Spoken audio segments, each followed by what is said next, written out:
Welcome all. Thank you for joining us today. You have made it to the right place for our Island Teachers Conference 2020, virtually, Striving for Equity, Rural Educators as Courageous Leaders. Thank you for being here with us. My name is Robin. I work at the Island Institute along with Krista and Yvonne, and the three of us have been working hard to get this conference ready for you all. So thank you for joining us. And as I try to go to the next slide.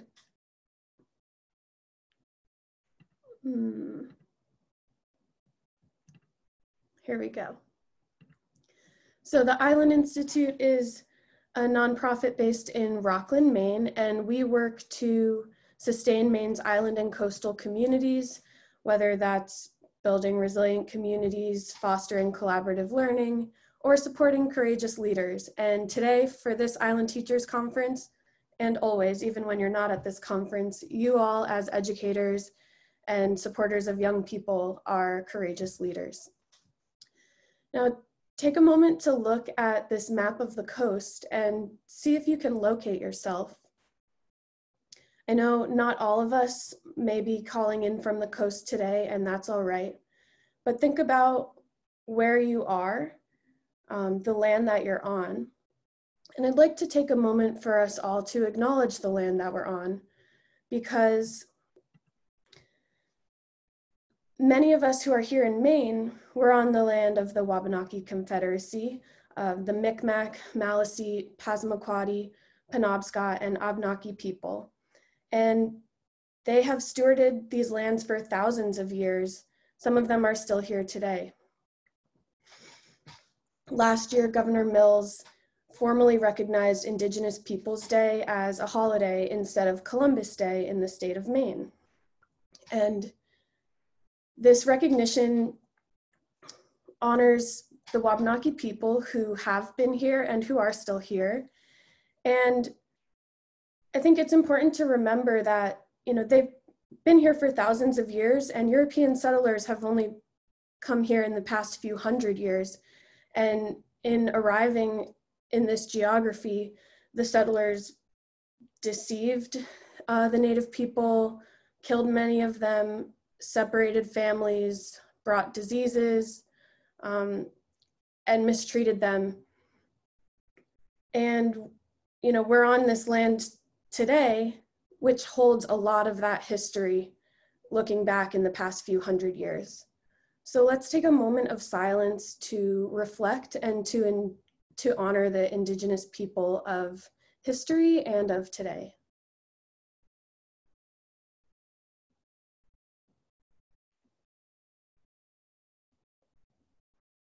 Thank you. So I know this is a long weekend for many of us, and I know I'm looking forward to not having work on Monday. And I know with many educators, it's the beginning of the school year, and this long weekend is a welcome break. So we're so grateful that you're here with us today and tomorrow for the time that you are. And I want to invite you all to join me because we do have time off on Monday for Indigenous Peoples Day. I want to invite you to join me in learning more, reflecting, taking action, doing something to honor the Wabanaki people or the Indigenous people of wherever you're calling in from, and taking some moments for that. And so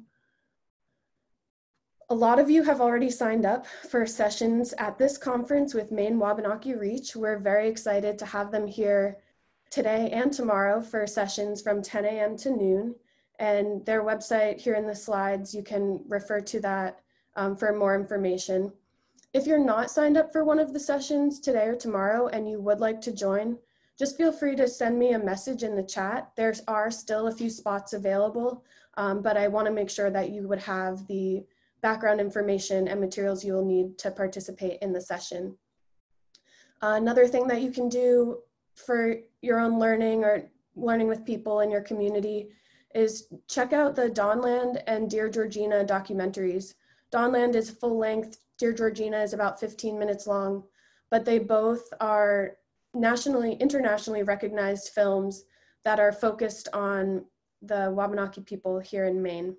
And there is a free online screening on Monday in honor of Indigenous Peoples Day. Additional resources for educators, check out the Abbey Museum's website. Abbey Museum in Bar Harbor is now a Smithsonian affiliate. There's also the Native Land website, which this image is from that website. It's a visual database, so it's constantly gaining more information, and you can zoom in to look at specific geographies. There are teacher guides available.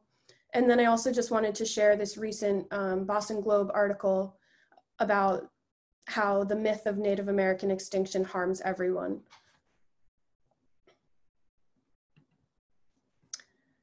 So, you've all made it to our conference, and I wanted to introduce you all to our team that's been working hard to make this all happen. So as I mentioned, my name is Robin. I work closely with Yvonne Thomas and Krista Thorpe on the education team at the Island Institute. And you may notice in your Zoom box, if you can introduce yourself, you can change your name if you want to add your pronouns or what school or organization you're coming from. So if you look in the upper right-hand corner of your square in Zoom, you can rename yourself if you'd like. So with that, I will pass it over to Krista to continue for us this morning. Thank you, Robin. I'm just going to be going over a little of the housekeeping for today, some of the logistics, which, thank you for bearing with us on the emails. This is our first time hosting a completely virtual conference, so we've learned a lot, but even just looking at who's here today, I know that many of you have been spending lots of time on Zoom the past several months, but just wanted to do a quick orientation.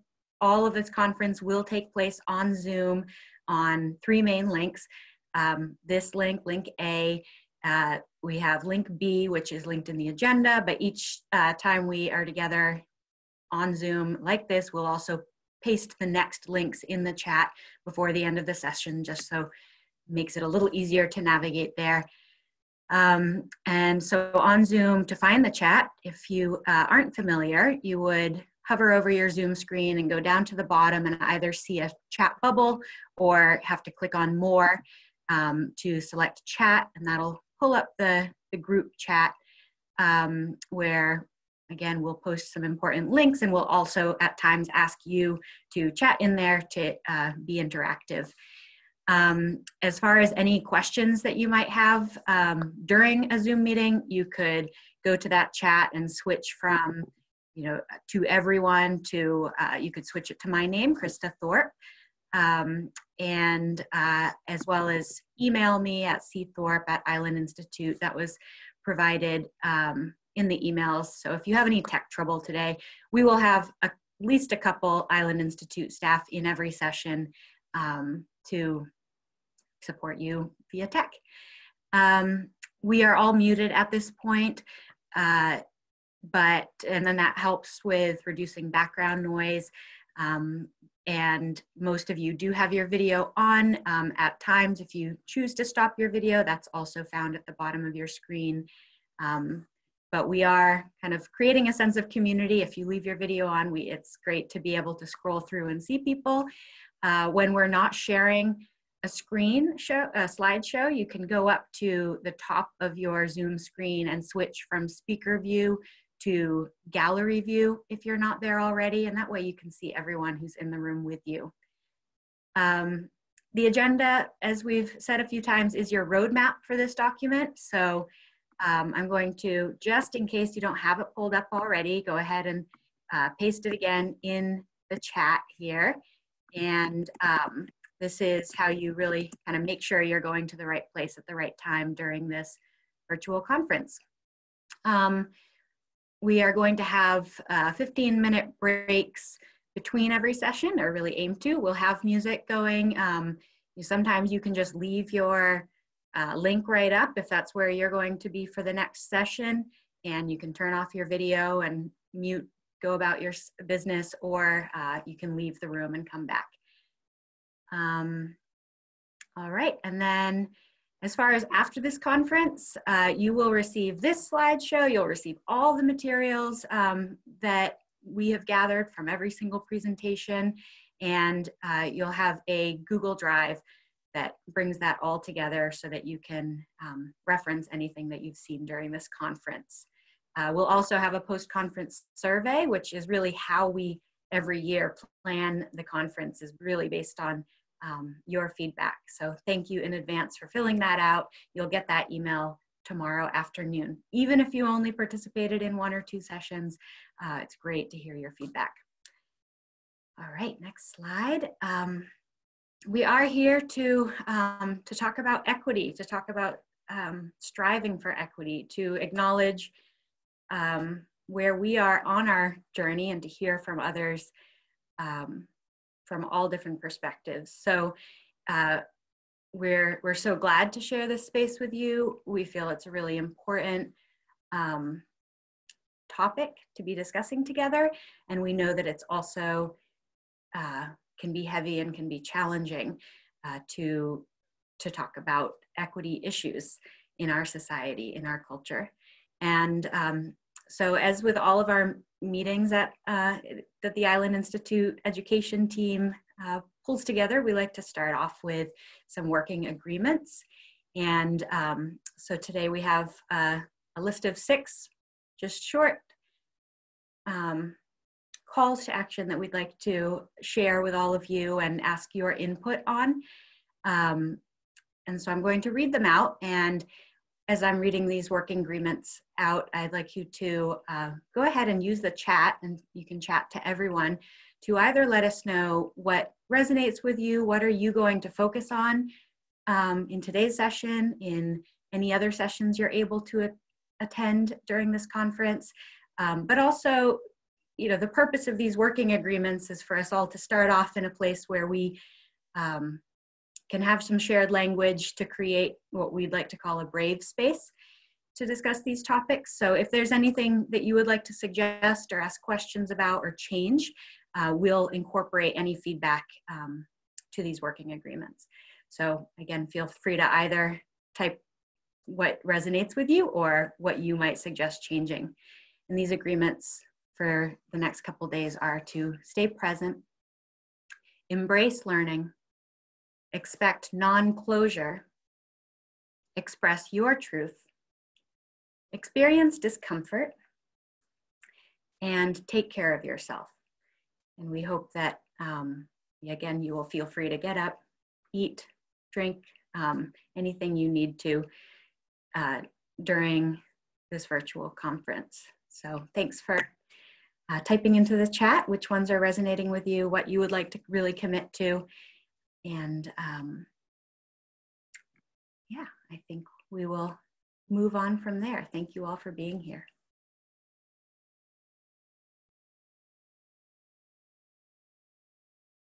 I'm going to pass it on to Yvonne Thomas to lead us into the lightning talks. So before the lightning talks, I'm going to give some context for the for this conference and for our theme, and share some stories from my own experience. So 25 years ago, I made a conscious choice to avoid the issue of race. And because I'm a white woman living in a majority white community, I had the privilege of making such a choice.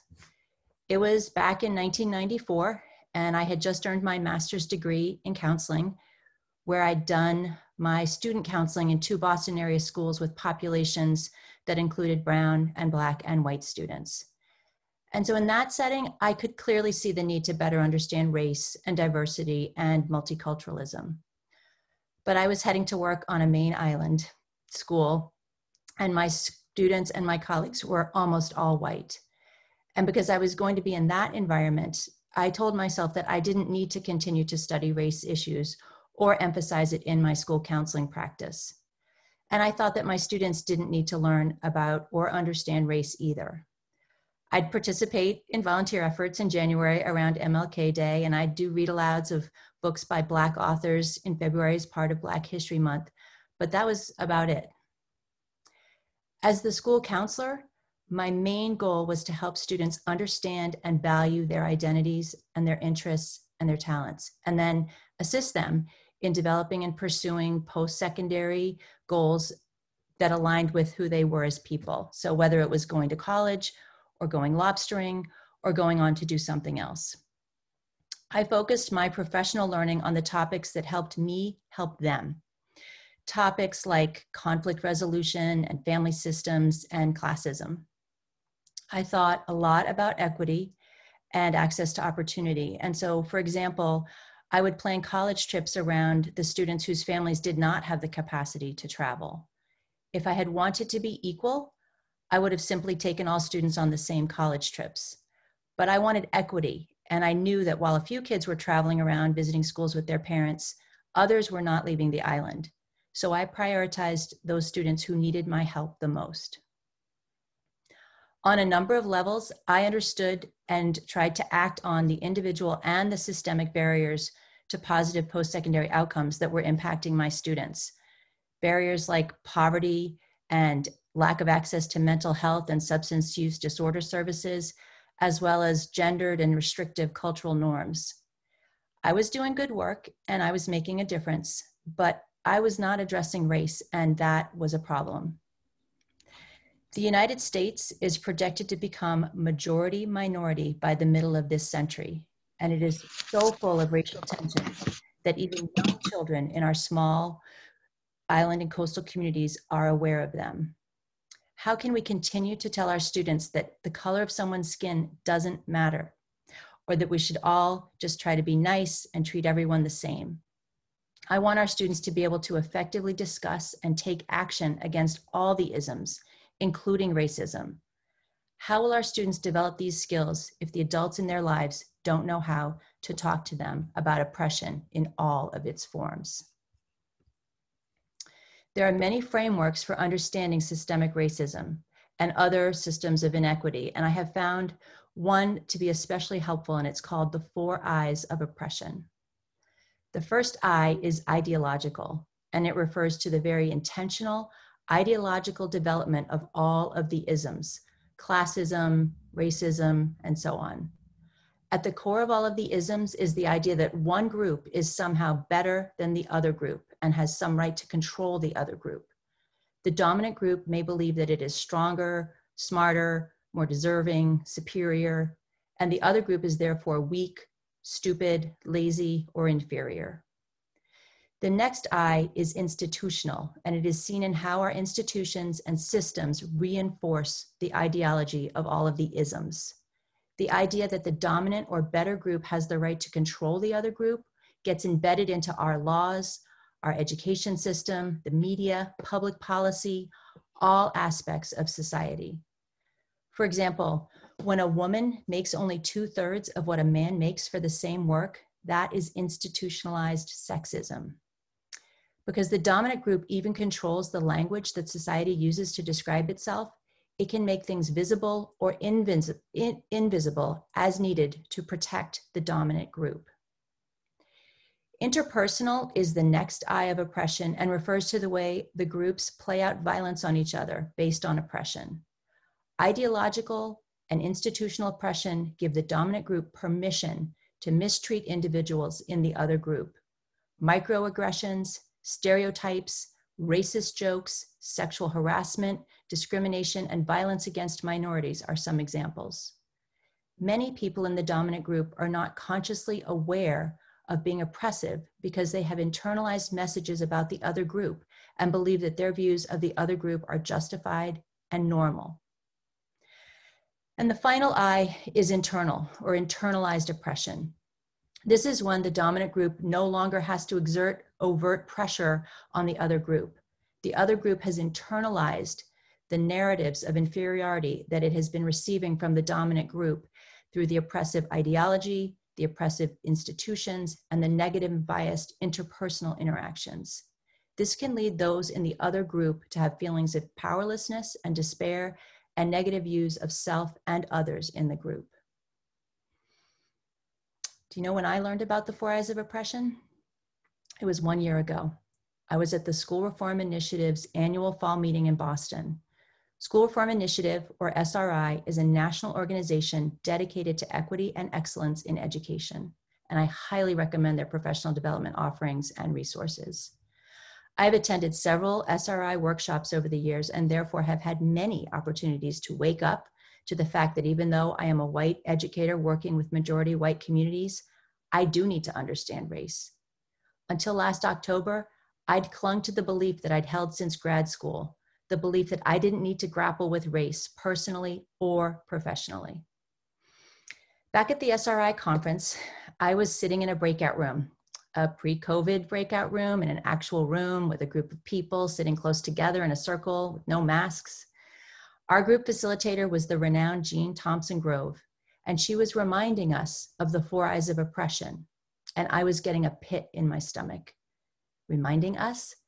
This was new information for me. How had I never learned this before? The pit in my stomach turned into full-on nausea when she announced that the next day we would be working on our personal race stories and reflecting on our early life experiences, becoming aware of racial differences. I panicked. I was overwhelmed by my new learning about the 4 eyes of oppression and extremely reluctant to tell my race story. But I'm going to tell you the short version of it now. I grew up in the South, very privileged, and I had 2 wonderful mother figures in my life. One was my white biological mom, and one was my Black mom, Mary Jackson, the nanny who helped raise me and my siblings. In that breakout room last October, I did not know how to talk about the lifelong connection of love that I shared with Mary Jackson, and I especially didn't know how to explain it to the brown and Black educators in the room who had a much deeper understanding of both their race and mine. At the same time, I could not deny my relationship with Mary Jackson, who was one of the most important and most influential people in my life. I was quietly freaking out, and I stayed in that evening to learn enough about race so that I could share my story the next day. In a weak moment, I half seriously asked my colleague Robin if I could borrow her race story to avoid telling mine. She wisely turned me down and encouraged me to stick with my own struggle. That day was a turning point for me as I began to see how wrong it would be if I did not find the courage to learn how to talk about race. It now gives me a pit in my stomach to think that I even briefly considered denying the importance of, or even the existence of, Mary Jackson in my life. As it turned out, the schedule had shifted the next day, and we didn't tell our race stories after all, which was a huge relief, but I knew that I had changed. The experience had broken my belief that I don't have to worry about race and set me on a learning journey. The mental gymnastics that I had been doing for years to justify turning my back on addressing racism had become too uncomfortable, and I had to move. Now, I am on this seemingly harder path, but I am energized by the learning and by taking action. The 4 eyes of oppression helped me deepen my understanding of myself, my relationship with Mary Jackson, and what it means to be white. The love and commitment that Mary Jackson and I shared was real, and in so many ways, it was good for both of us, both interpersonally and internally. And at the same time, I now understand that the system in which such a relationship could exist is horrible. It is part of the social and economic aftermath of the ideology and the institution of slavery, and that truth is something that I can no longer hide from. The 4 eyes of oppression were part of Mary Jackson's life, and they are part of my life, and they are part of all of your lives. Planning this year's Island Teachers Conference has been unlike any other, both because of the changes that COVID-19 has imposed on all of us and because of the complexity of our theme, striving for equity, rural educators as courageous leaders. We chose the phrase striving for equity to affirm the fact that while equity is something that we all want, it is a monumental goal and one that we must never stop striving for. In seeking presenters for this conference, we made a conscious choice to include more diverse voices than we have in years past. Today and tomorrow, in addition to hearing white voices like mine, you will also hear from brown and Black and Indigenous people, including students and educators, and many others, on a wide range of equity and justice topics. The second part of our theme, rural educators as courageous leaders, emphasizes the incredible importance of your role. Rural educators and schools were already providing critical leadership in their small communities as the coronavirus hit in the spring, followed by heightened social unrest in the summer, and your role has become even more vital. We heard from you, expressing your desire to learn more about equity issues and your need for help in addressing these issues at school and in the community. We saw grassroots efforts pop up on islands and in coastal communities this summer, inspired by the Black Lives Matter movement, often led by young people stepping forward to take action at the local level. And over the past few months, the Island Institute's newspaper, The Working Waterfront, has run a number of articles and opinion pieces about race, including one in the June issue by the Island Institute's president, Rob Snyder, emphasizing the need for our communities to become more welcoming of diversity. And in the October issue that just came out, there was a piece by Emmeline Avignon, a college freshman from Long Island in Casco Bay, reflecting on her island upbringing and the need for white communities to become anti-racist. All of this prompted us to design this year's conference to help build on the courage of you, our rural educators and leaders. This is an invitation to join together and either begin or further develop the skills you need to learn and teach about all the isms, including racism, that are embedded in our culture. Brown, Black, Indigenous, Asian, Latinx, all people of color do not have a choice about whether they want to think or talk about race. And white people no longer have that choice either. It is hard because many white people, including me, have not had nearly enough experience talking about race, and we need to practice together so we can get better at it. It is essential that the young people in our communities understand systemic racism and oppression and appreciate, celebrate, and embrace the diversity that exists on our islands and in our country and in our world. For many of our students, school may be the best and maybe the only place for that learning to occur. As rural educators, we have a moral imperative to do this work to ensure a safer, more loving, and more sustainable future for our students. That way, someday, we may all live in anti-racist communities and in a fair and just society. This is as or more important than any content area or sport or soft skill that we teach.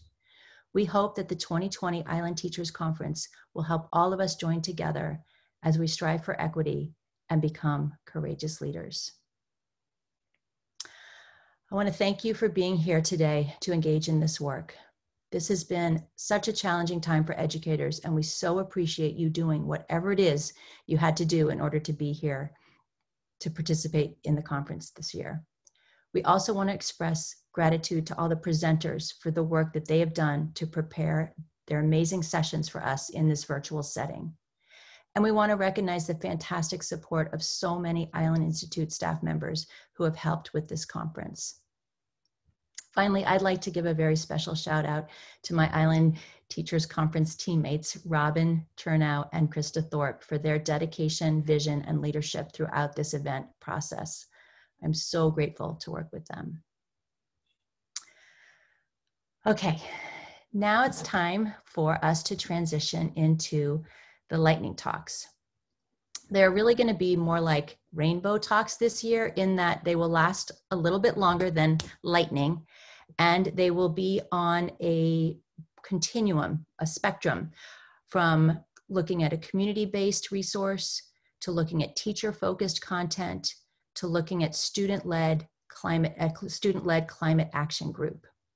So I'd like to welcome Val Peacock from Rural Aspirations Project to kick off our first lightning talk.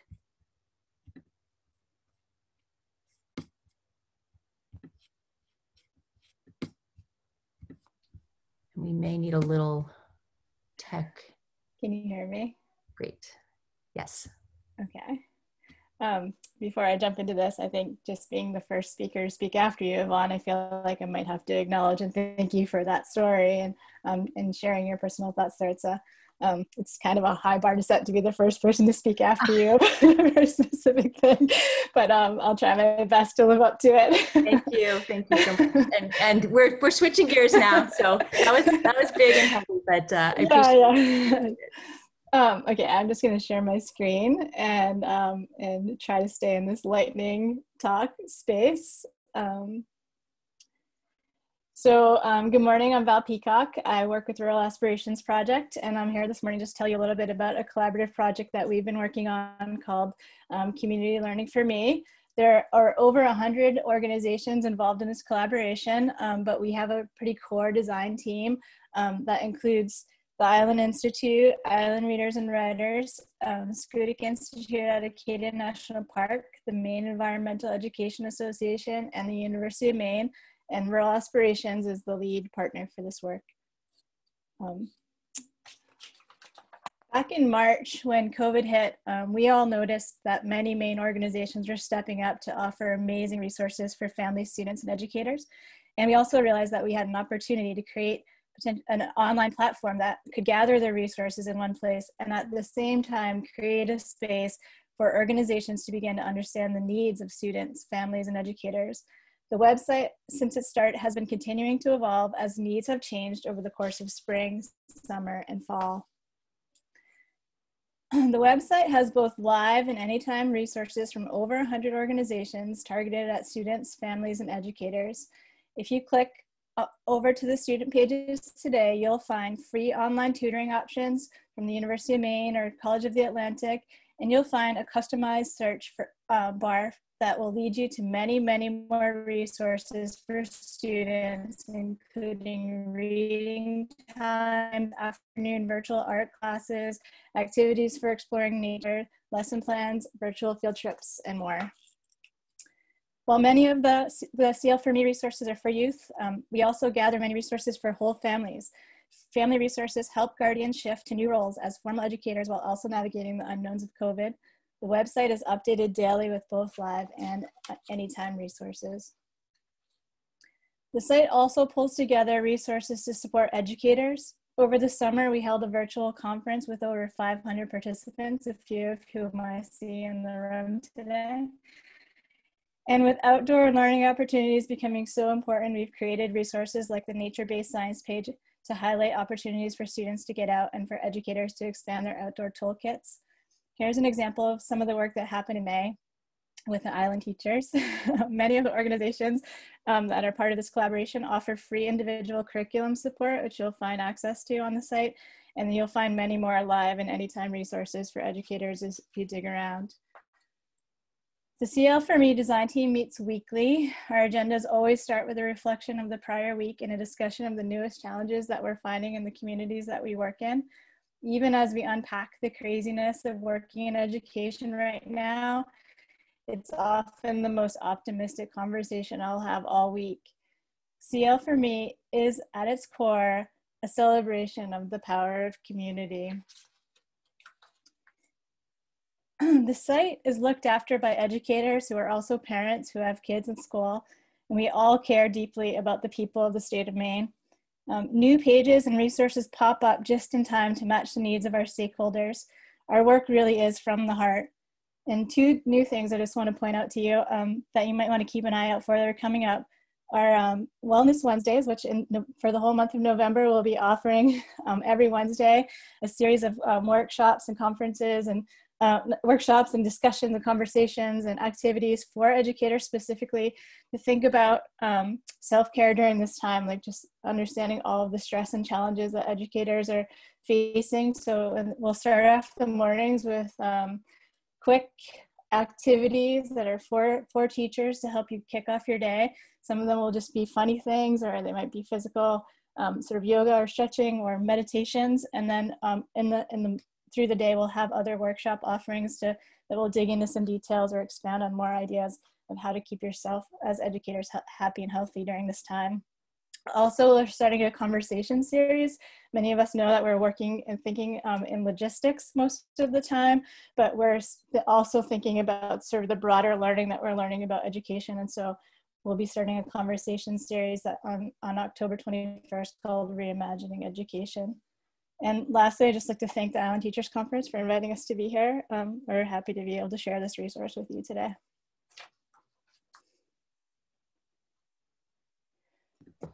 Yeah, thank you so much, Val. Sure. I want to invite, if anybody has any questions specifically for Val.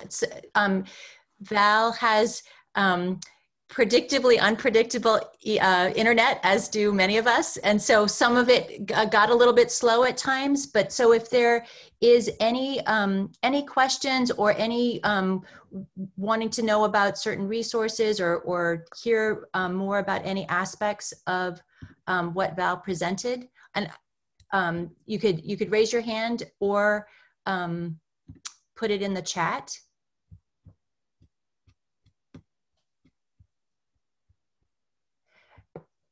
And while I'm just going to give a minute, I'm wondering if anybody in our audience today has used the CL4Me website, and if you have, if you'd be willing to just share how you found it and what part of it you used.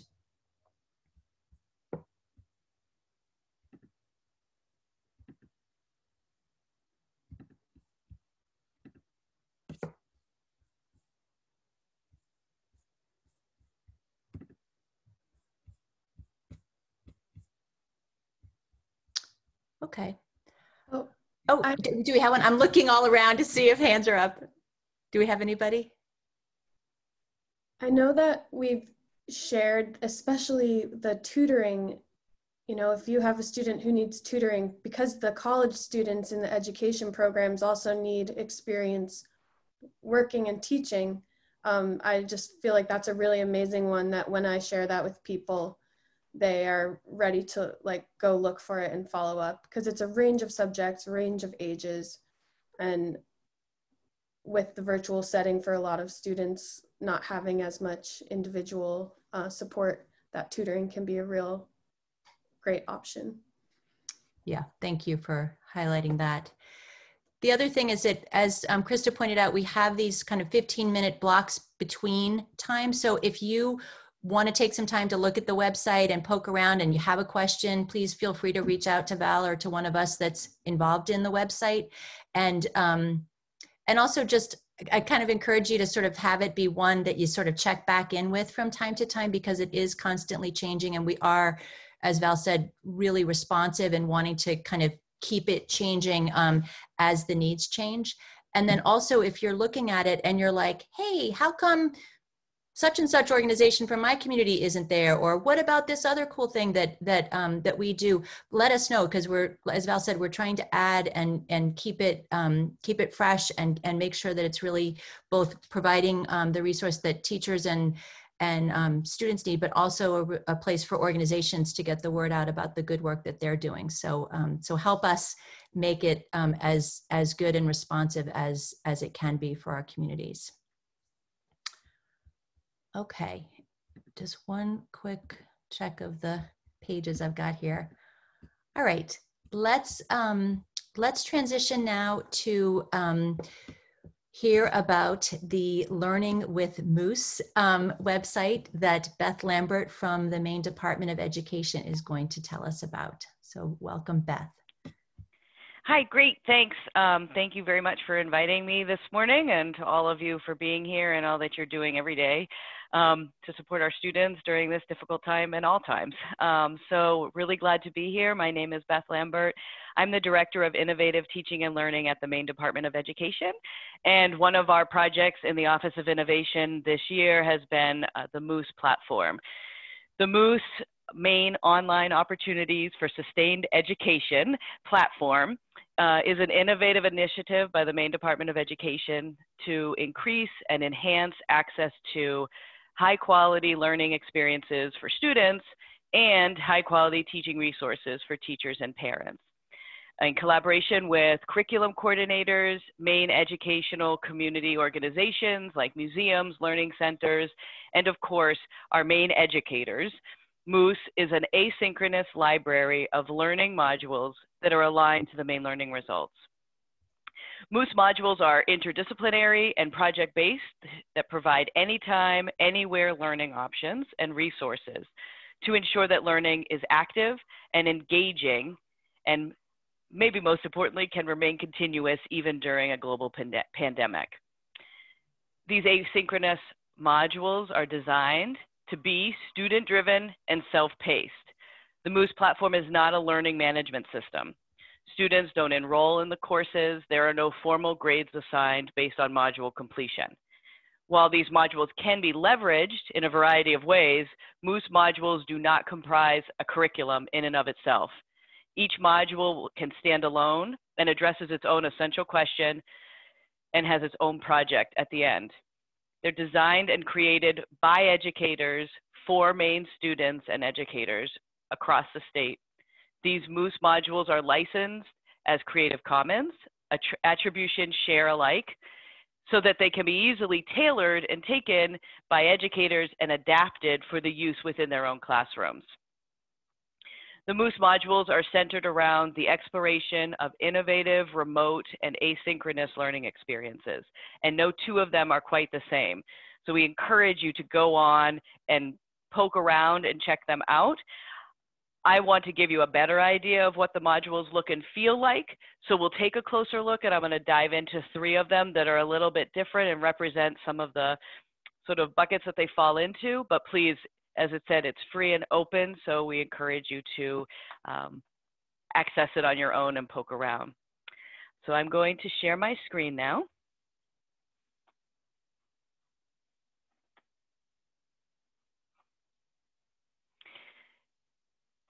I should have been showing you this instead of looking at me the whole time, but this is the opening page that you see when you get to Moose. As you can tell, or possibly as you can read, sign up is optional. The reason why we created a sign up was not to track students, and we're not collecting any information on them, but some of these modules, most of them are designed to take time. They're long-term projects. They're not just a quick sort of 20-minute. And so we knew that students might leave. We hope actually that they're not at their computer that whole time. They leave and come back. So we wanted a way for them to pick up without having to click, click, click, where was I? Knowing that any barriers make it more difficult for students. We want to get them right to it. So I'm technically logged in right now. It doesn't know who I am. I have no problem sharing the password that it gives me because all you do is pick up where I am. And mine is Planet Horse Cake Shirt. Like it's 4 random words that were generated for me. If you create a login, that's what you'll get. And if you remember those 4 random words, it will bring you back to where you were and it will remember your progress. So that's all it really is, and just to allow people to understand that. So we're not tracking, we don't know. Again, any of you could log in there. It isn't connected to me in that way. You'll see that the modules are displayed here, broken down by grade spans, because we find this is how people are generally looking for them. You certainly can search for them individually. We also have featured modules that just change periodically, so that students who might be like just inspired, oh, I'll check that one out, that looks interesting. Just another way to try to engage and attach and attract the students.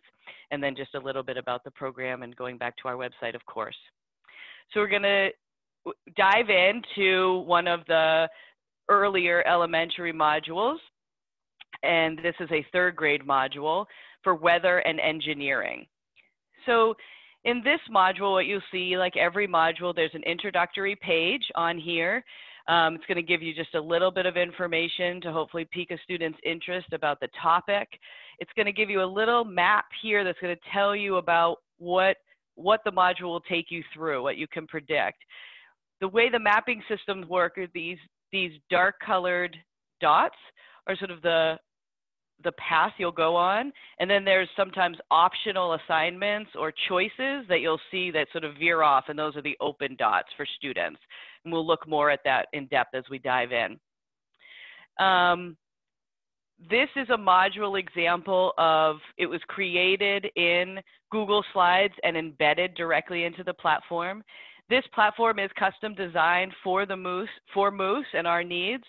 So we're building it and continuing to improve it as the year goes on. And so some of these pieces in this first quarter have been what we were able to build in the platform and make accessible. So there are some pieces I'll tell you are going to adapt and change as we go along.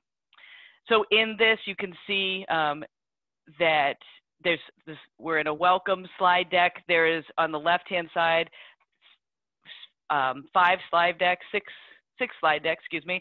that are embedded here that you can click through. As you look, I want to show you in this slide, I'm not gonna, you can click through and spend time sort of going through the activities.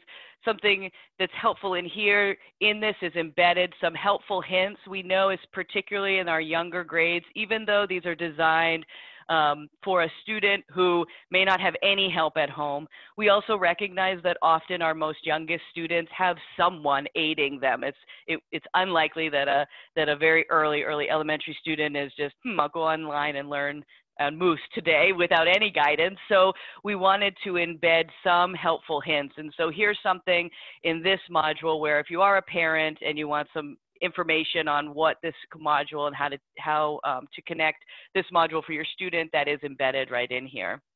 And you can make this bigger. When I'm sharing my screen, if I do, the navigation goes weird and I might not get back. So it's not always this small. It's just the way you're looking at it. So I'm going to click over to another slide deck here. Again, please take some time, click through. There's interactive activities that are embedded in here that students would do. Just want to point out some of the added features that our teachers have embedded in here. In this one is we have like a break. We're trying to also embed some of these SEL practices. If you are a student working on this and you've been working on it, maybe it's time to take a break. And here are some activities that you can do. We're finding more and more ways. We're also developing this platform to have the functionality to actually have pop-ups that do this instead, that say, hey, you've been on here for 15 minutes or working hard. Do you need to take a little walk? Or things that I wish I had embedded in my work computer to tell me, like, get up and move, or, go hug someone. No, you're not allowed to do that anymore. But you know what I mean, like some of the stuff that we're forgetting when we spend too much time in front of a screen. And so we're trying to embed those more and more in these modules. And you'll see that because we recognize the importance of that balance. Then you can see on the left-hand side on the navigation, after extreme weather, there's this option for more extreme weather, right? If a student wants to dive into, it's not necessary to get to that end project and have all that information, but here's an opportunity. If you're interested, if you like, it's fun, it's exciting, it's engaging, extreme weather, here's some more activities that are connected to that. So the student has the option of additional learning in there. And then finally, as you see, the sort of final project that this module builds towards, again, click through and spend some time seeing how the teachers have just masterfully scaffolded the progression of how to actually create a project that demonstrates your learning with basic materials that you might find. But then wanted to show you also within that, even though these aren't, a lot of it is self-assessment for students, which is a great skill for them to be learning. If a teacher's using this, they're doing that anyway. But if they are, how are they, reflecting and self-correcting if necessary, and then also giving the opportunity to evaluate their final project, their success criteria, so that they're looking at their learning and there's a guide in there. It's not just because there isn't necessarily a teacher guiding them, it isn't that they just sort of can go click through these and not have any guidance on what is quote unquote correct or down the right path or in the vein of what we're looking for. So I think it's really important skills that the opportunity for students to be able to use this and self-evaluate and possibly self-correct in that way. I'm going to move on to a middle school module. Of course, all of these I'd go back to the homepage and search out, but for ease of use today, I've got them all preloaded here for you. This is a middle school module, giving you again just an overview example of what you might see. One thing I want to point out, this is in every module, but as we're here on this homepage, things you're going to see on every homepage, the ability to print this module in the bottom right-hand corner. We know there are some students who can't necessarily access it either at all online reliably, or certainly if there's videos to watch or things that take up more bandwidth. So we have the ability to print the module. Educators can print the module out, use certain activities. Everything is available in a PDF in this way. So that was really important to us in understanding the broadband situation statewide where we're at. You'll also see, you know, just a little bit about it here. Many of them, though this one doesn't, excuse me, incorporates any materials that you might need. In fact, maybe, no. Any materials that a student might need, you'd see that here if it's required. Sometimes there aren't any required because it's all interactive. So let's pop in here. This one also is built in Google Slides, but different. This one, because the creators wanted the students to actually have something, to have a record of their learning that they could keep and take. This one, you click here, and again, because of speed of this, I've already opened it. It takes you to a copy of this Google slide. And why they've done that, sorry, in the middle here, but why they've done that is so that students can actually manipulate the slide and do things and actually have a copy of their own when they're done with this. So as you click through, you see guiding principles, essential questions that you'll see in all of them. As I mentioned in the beginning, all of the modules are aligned to at least 2 content areas in the Maine learning results. This is a social studies and ELA interdisciplinary unit. This is a very long module. It has about just nearly 300 slides. So it's to be done over an extended period of time, obviously. So helping sort of give this idea of how do I navigate this? What am I looking at? There's guidance on here of how to make it a little bit easier if you're struggling with different pieces, reading text. How to use speech to text, how to use text to speech, some basic functionality that's available to students they may not know. And then other pieces around breaks and some mindfulness activities. Again, middle schoolers, I hope you're seeing some different developmental progression here from an early elementary guided module to a middle school. They're capable of maybe having some more choice and some more independence. Just moving through, sorry, I'd love to spend hours on this. There's so much, which you can, but I know we have limited time as always. Limited time, yeah. Some of the pieces around having my own Google slide instead of it being embedded is I can manipulate it. So this activity they created in here for me to be able to do sorting. This is functionality that we will have built into the actual platform coming soon. It just wasn't ready in the fall. So the teachers, who are amazing, were able to figure out a way to do it while we were waiting for that functionality in the platform. Okay, gonna keep moving here. So high school, this is a high school module that we're looking at. Again, you're going to see some developmentally appropriate kind of instruction happening that's different in this one. A lot more choice. There's a pre-assessment that helps you kind of start thinking about what you might want to study, and then they have choice here. The history route, the environmental geographic route, population route. So there's more choices they can study and do in-depth investigation of, and then move to common and final end projects. Just trying to be cognizant of time. Yeah. This is fantastic, but we do have one more lightning talk so to do. I'll wrap it up here. Thank you. The last piece I just want to show you, I apologize, please spend some time in there, is the advanced search, which is really for teachers that will help.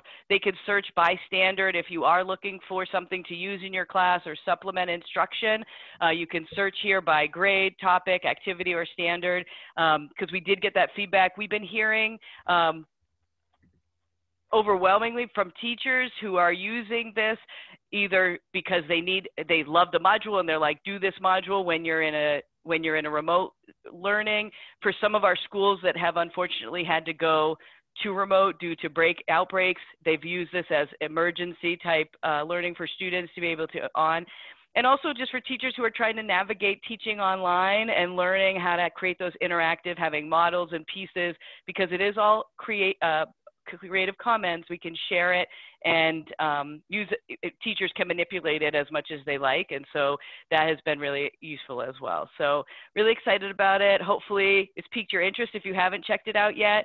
If you have any questions, you can always contact me at the Department of Education, which is beth.lambert@maine.gov. Beth, it's an incredible resource. Yeah, thank you so much. And in the interest of time, I'm going to hold off on, since we were a kind of quiet group before, but please reach out to Beth if you have questions, and take time during the break if you'd like to explore the resource that you've just seen. And now we're going to shift gears and have our final lightning talk presenters. I'd like to welcome Riley Stevenson and Louise Chaplin from the Coastal Youth Climate Council. Hi, I'm Louise. I'm just going to share my screen.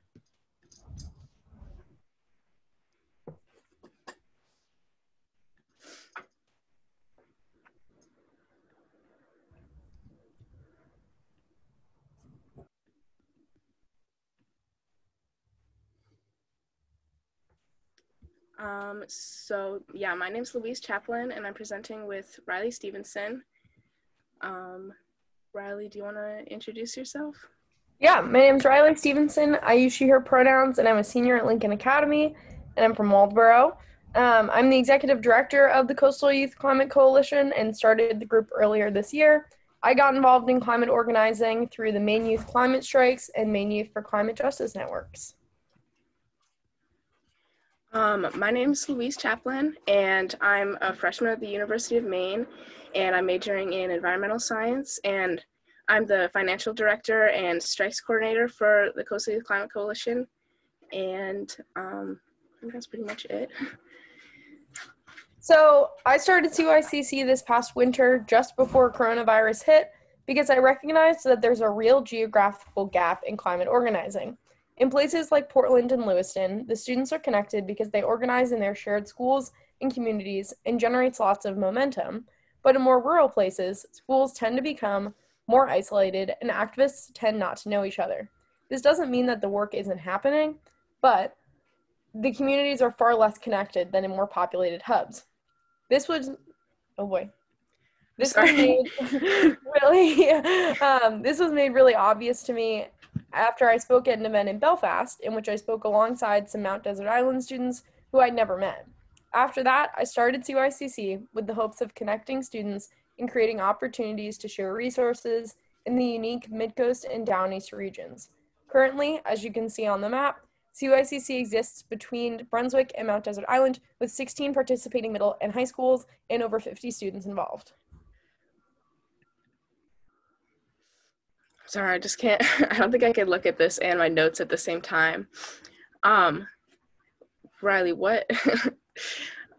How it functions, what we're up to in the next slide. Okay, so CYCC is based on kind of a tiered structure, and so there's the core group of the exec board, which consists of myself and Riley Stevenson and 5 other members, and we all have different jobs, and some of them, like I'm the strikes coordinator, which isn't very applicable right now, so sometimes we're working on spearheading other projects, but there's other jobs, including our social media director and graphic designer, and our school coordinator and outreach director and events coordinator. And our school coordinator works with organizing school leads, which are representatives from all of the schools that you see here, from Portland all the way up to Ellsworth and Bar Harbor. And he organizes with them, and they basically function as messengers between their school groups and our group. So if we need to pass down a message or make an assignment for our school groups, then our school coordinator will meet with the school leads, and this makes for a very efficient and effective communication method, and also means that we actually have better participation usually, because our school leads are students that have made a commitment to attend monthly calls and monthly school lead calls. So 2 required calls a month, and then often personal meetings as well. And the other members who aren't school leads don't really have, they're called general members, and they don't really have the same requirements asked of them as school leads do. They often attend general monthly meetings, but they're not really held to the same standards, although we tend to have really good participation from them, which is great.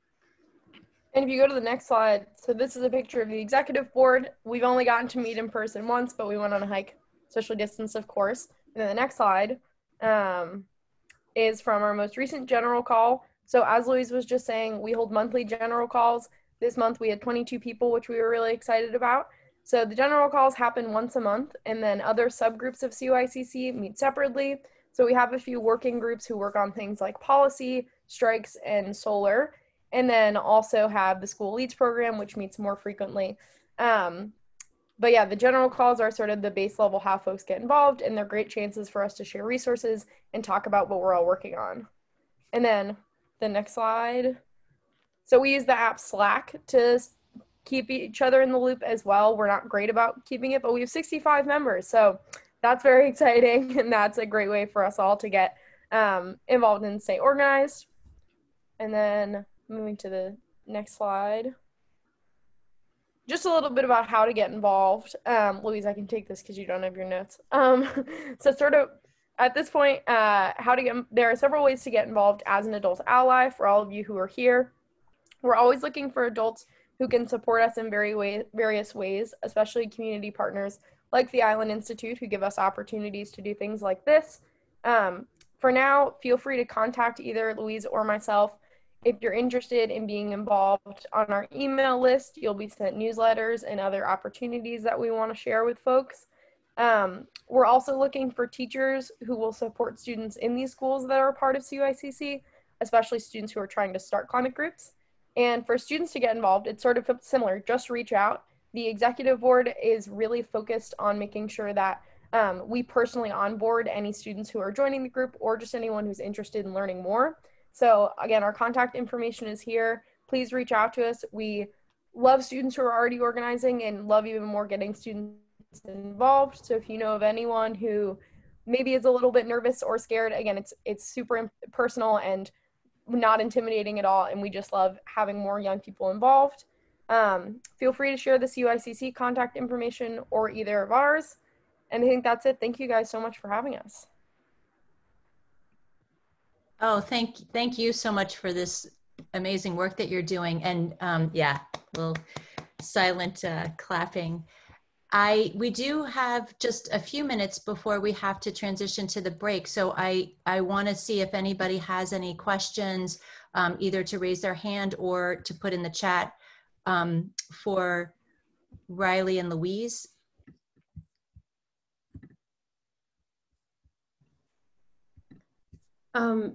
I know that you're also on Instagram and like for Coastal Youth Climate Coalition. Is that something that is more for your general members to use, or is that something that you also want other like adult allies or other people in communities to follow? Yeah, anybody can follow it. We post all kinds of updates and fun things there too sometimes. It's a good form of communication for basic things, but I mean, like the direct messages on Instagram aren't exactly the best way to communicate with us. Definitely emailing us. And yeah, we have a Facebook page too. But yeah, if you have either of those social media platforms, we'd love for you to follow. Great. Anybody else? Just check in to see. I'm wondering, as far as your organization, I had no idea just how you would assign those roles and everything. Did you base that off of another model, or were you kind of able to look at the unique thing that is the coast of Maine and schools and decide these were the positions we needed? Sort of. So the idea of the executive board and some of those roles I took pretty directly from the Maine Youth Climate Strikes model, and sort of thinking about the things that we needed and how we needed folks to cover certain topics. But also, as we have realized, we don't really fit perfectly into those roles because the executive board, we've become like a group of friends, which is really fun too. But we work on things all together and we work on projects more than we fulfill those specific roles. So some of that has sort of just turned into, yeah, if we're organizing a strike, Louise will take the lead, but we also all are working on everything else at the same time. And the school leads program is pretty unique. I just felt like there was a need for us to really specifically have a point person for every school, because otherwise just sending out email blasts can get so lost in the midst of coronavirus, constantly getting emails as a student. And so I felt like it was important that we have specific students whose role was to be that connection. And our school leads coordinator has been awesome about making sure folks are actually following up and getting involved, which can also be hard, and making sure that we're sharing those resources in a way that's really productive. So a little bit of both, some of it just making it up on the spot and seeing what we needed to make it happen. Cool, thanks. I have another question. Riley, when I last spoke with you a while back about when you were forming the group, you were really talking about focus on high school. And I think I heard today you mentioned middle school as well. So can you speak a little bit about that or what it could look like for other students to get involved? Yeah, so the middle school portion is really new. A group of students actually who are like pretty focused in my area in the Damascata region reached out recently and said, hey, we're really interested in climate organizing. How can we get involved? And it's been sort of a challenge because it is really different on the middle school level than on the high school level, where you say, all right, find a teacher who will support you and start a club, because that's sort of how it tends to work. Whereas middle school is harder to sort of start things like that and get involved on that level. So we've been doing a lot of thinking about how can we bring sort of smaller scale projects about campus sustainability and compost and recycling, and sort of bring those things to the middle school level because it's a little bit more on that scale. But it's also been really cool because the middle schoolers are also super excited about the strikes and the solar and all the big stuff too. And so I think when we broke down that barrier and said, okay, yeah, sure, if you're not, just because you're not in high school doesn't mean that we don't have similar interests. And the middle schoolers have been so gung-ho and ready to go and excited about everything else that we're doing. So I'd say it's proven not to actually be that different from high school organizing. It's just that it's a little bit harder on the individual school level to make things happen in that sense. But it's been a lot of fun. And again, it's sort of really similar involvement and outreach to them as well. Fantastic. It's so inspiring, and you all are so organized. It's incredible to think how organized you are. Your prefrontal cortex is really working for you. In any case, I think we're just about at time for this morning's session. So I guess just one more, just like thank you and round of silent applause for all of our lightning talkers, and just really appreciate the amazing work that's being done for communities and for teachers and for students across the state.